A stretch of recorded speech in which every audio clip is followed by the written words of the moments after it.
Magmamarinate muna tayo ng ating chicken. Meron ako dito 1 3/4 kilo ng chicken. Lagay na natin ang bawang at chwete powder. 1 teaspoon lang yan. Salt, 1 teaspoon. 1 teaspoon ground black pepper. At ang ating bay leaves. And half cup ng vinegar. Dato puti ang aking ginamit na vinegar.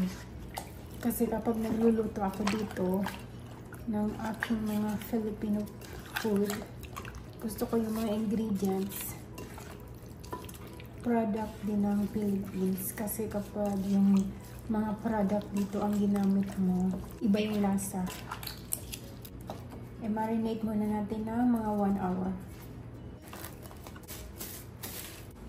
Habang nagmamarinate tayo ng ating chicken, i-blender ko muna tong atay. Ang ating chicken liver.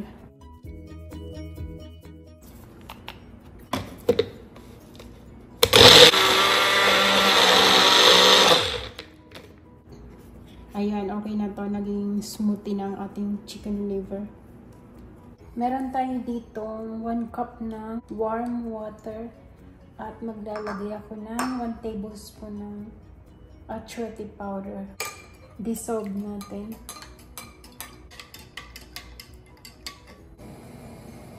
Maglagay na tayo ng cooking oil. 3/4 cup ng cooking oil. Shoutout nga pala sa aking nanay. Sabi niya, bakit daw ang itim-itim ng aking kawali? Kasi wok yan eh, hindi yan pwedeng kuskusin. At saka, yan ang lagi kong ginagamit kasi, lalo na sa mga may sarasang pagkain, nagiging stain kasi sa kawali. Kaya ito yung laging ginagamit ko kahit ang itim-itim na niya.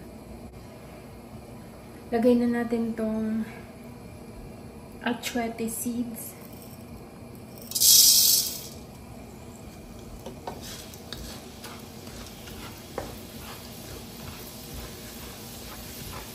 Prito natin tong achwete seeds para makuha natin yung flavor niya at saka yung kulay.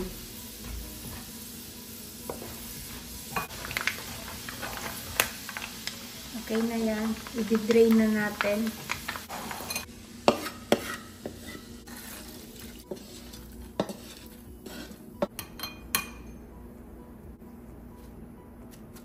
Ngayon, tatanggalin na natin dito sa ating pinagbugaran after 1 hour.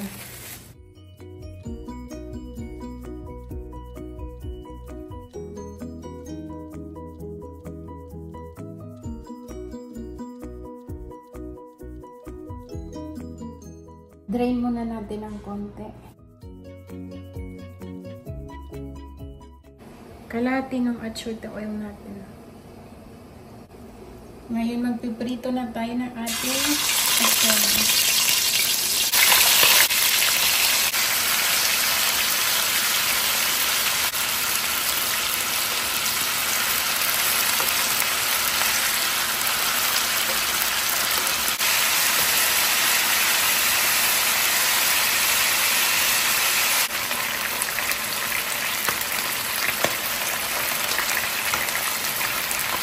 Baliktad natin.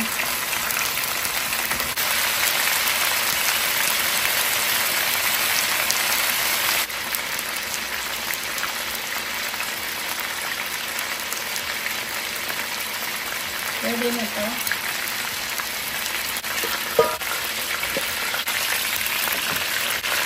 Yung second batch ng ating chicken.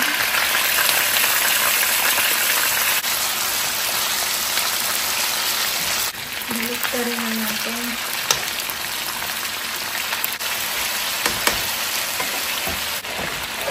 Okay na po. Ngayon, igigisa na natin yung ating liver.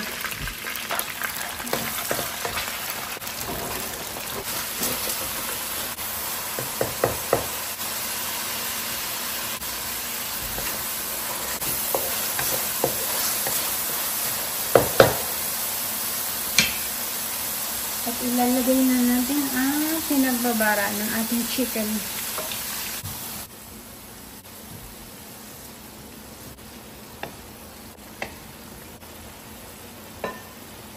Yan, kumulo na ang ating suka. Pwede na natin haluin.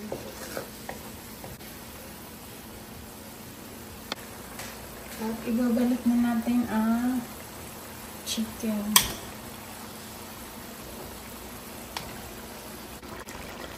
Takpan na muna natin at pakukuluin natin ng mga 30 minutes.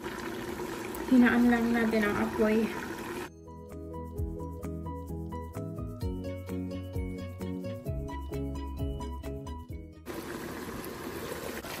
After 15 minutes na pinakukuluan, balik pa rin muna natin.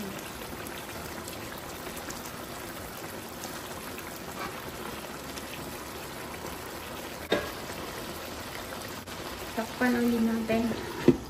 15 minutes ulit. After 15 minutes, ilalagay na natin ang ating pineapple tidbits.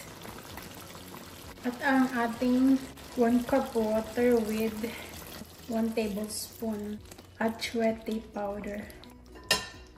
Lakasan na natin ang apoy.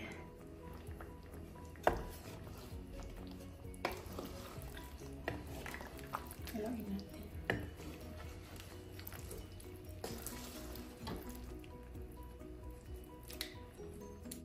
Daan-daan lang para hindi madurog ang ating chicken. Pakuluin muna natin mga 5 minutes. Tanggalin na natin ang ating chicken after 5 minutes.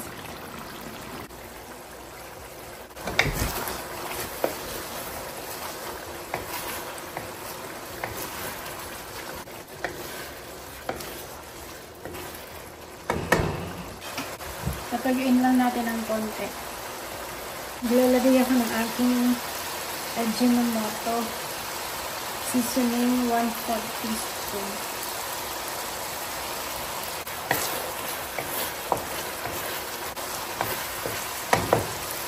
Okay na to. Ito yung ating sauce ng adobo sa achiote.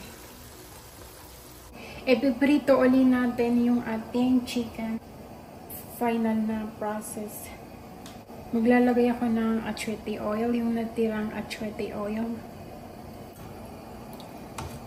Lagay na natin ang ating chicken.